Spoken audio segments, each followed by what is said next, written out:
Welcome back. David Tayo here for the New School. Today's quick tip tutorial is on the bounce dialog box. Now, bouncing in Pro Tools is kind of like the same thing as mixing down or rendering your audio output.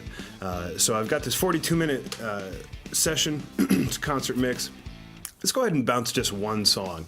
To do so, I'm going to click on the clip, not the clip, but the marker that indicates the beginning of the song, the creep.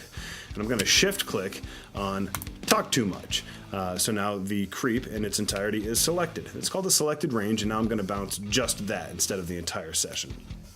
Now, if you come over here and click on the File menu and go to Bounce to Disk, that's kind of gross because you're using your mouse where really you should be using a shortcut. What's it say? Control-Alt-B. Great, let's use that. Get out of there. And Control-Alt-B, my beautiful bounce dialog box. Okay, how to understand what's going on here. The bounce source, you can bounce a lot of different things in Pro Tools. You can bounce a bus, you can bounce several buses, you can bounce stems. Let's just do a basic stereo bounce. Output 1, 2 is the name of my main output. The file type, you can change it to AIFF, you can have an MP3.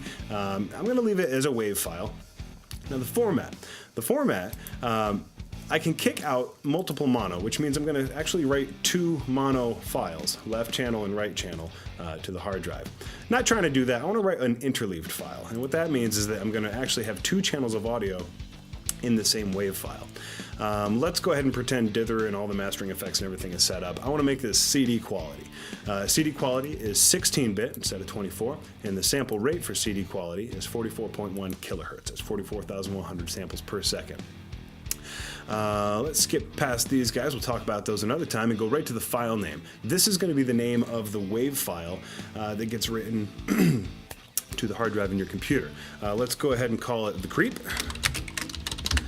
And the directory, this is where you choose where you want it to bounce. Pro Tools always defaults to, oh, isn't that neat? F videos, PT tutorials for school, new school tutorials. That's a big old name. Anyway, I'm gonna have this go ahead and bounce to, oh, I don't know. Let's leave it where it is. I'm gonna hit escape, let it bounce to the bounced files folder. What's kind of cool about the bounced files folder, it's new in Pro Tools 11, I wanna say, maybe 12. So when you bounce a session, it actually puts it in the session folder in a subfolder called the Bounced Files folder. It's a very easy place to find it, and that is typically where Pro Tools is going to default to.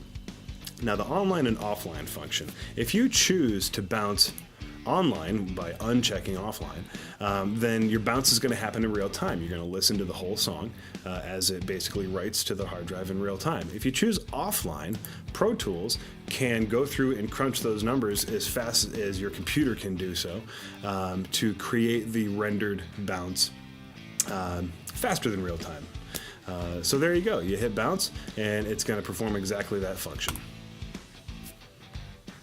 Look at that. Let's not sit here and wait for it. All right. Thanks again, Dave Tayo for the New School. Take care.